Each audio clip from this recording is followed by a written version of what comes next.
Okay, hi everyone. This is the texture template that I've made so that we can practice doing some textures. Okay, sorry for the wavy lines up the video. My visualizer's having a bit of a tough day. Okay, first thing to do when you make sure you're drawing is make sure you've got a bit of paper underneath your surface. Okay, surfaces have a texture themselves, so if you're drawing on top of that, it's going to come through onto your drawing and it's going to muck it up. We don't want that. Okay, first bit of action. What is a texture? Blast down there what you think a texture is. Okay, doesn't matter if it's wrong. I'm going to go through it with you in a second on the next slide. Okay, so I'm just going to move up there. Yeah, so right down there what a texture is. Okay, now I've written down some ideas here for different textures: rough, smooth, soft, lumpy. Okay, what I want you to do is picture or look up a texture that will fit in each of those boxes, and then we're going to try putting a texture into them. Okay, now textures are all about how light you draw. Okay, if you press hard and you're going down like this, bash with your pencil, and you're pressing really hard, you're going to find it really hard to get different textures. It's all about holding your pencil a little bit further away and holding it lightly so that you can get that different gradient, light and dark textures.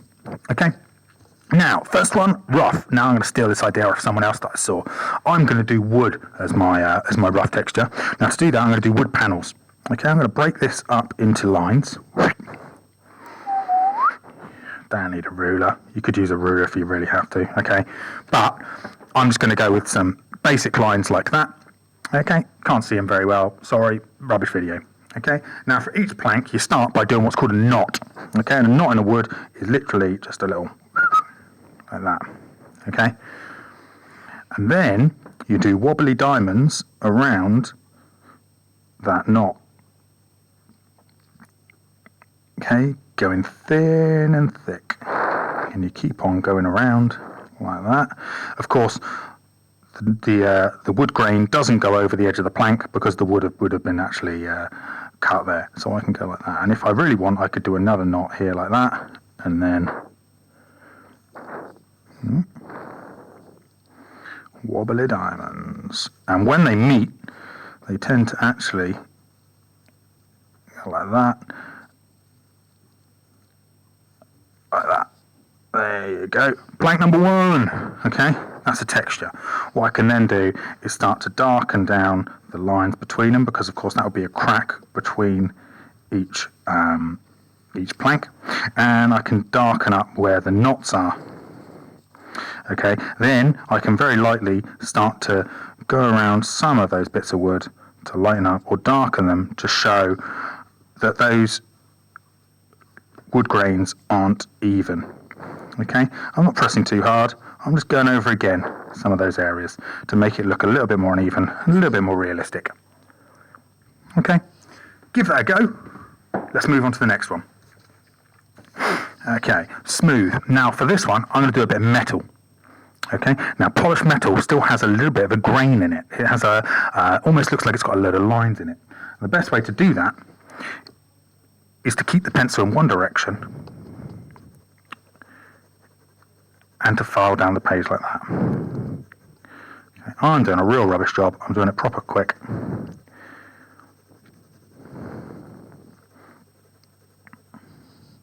Okay, bit lighter now, holding the pencil real far away so I can go really light, using the side of my pencil so it's nice and light, even lighter.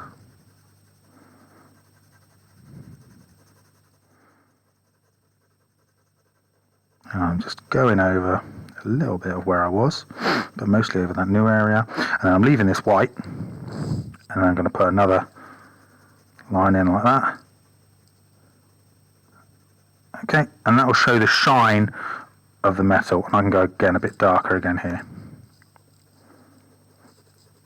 I'm using a little bit more towards the point of my pencil so that I get those lines to show that grain of that metal. Okay, I can go over each of these transitions where it goes from light to dark, wobbling over my pencil a little bit to kind of get rid of some of that harsh change there. If I can get rid of that, then I can make it a bit easier for myself. Right. And that's vaguely how you would do metal. Now soft, this is going to be a tough one. I'm going along the idea of doing cotton wool. Okay, now cotton wool is all about those lumpy kind of areas, soft lumpy areas. Okay, now once you've got those light areas in there, I can use the side of my pencil to softly shade them in and make it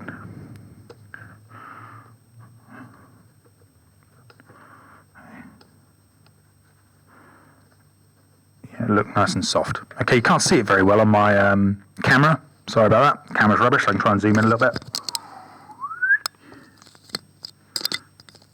And it's a blurry. Better. Okay.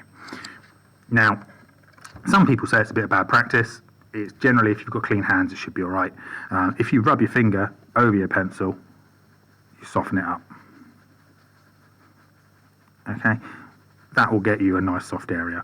Now, a lot of art teachers will tell you that that's bad and it's naughty, but now so many people in the world actually use their fingers to blend. We can't really keep that position, can we? Okay, and the last one, lumpy, is going to be something like a carpet. Okay, I want you to go and try and find something around that is lumpy. If you can't, try and find something out, some other texture, and we'll try and fill in this box as well with one of your own. Okay, lumpy should be quite an easy one. It should be very similar to soft. Okay, it should just be you drawing in those lumps like this. Okay, and getting in that texture. Once you've done that, getting in the light and the dark will help show that it's a 3D shape. Okay, and make it look a bit more tactile.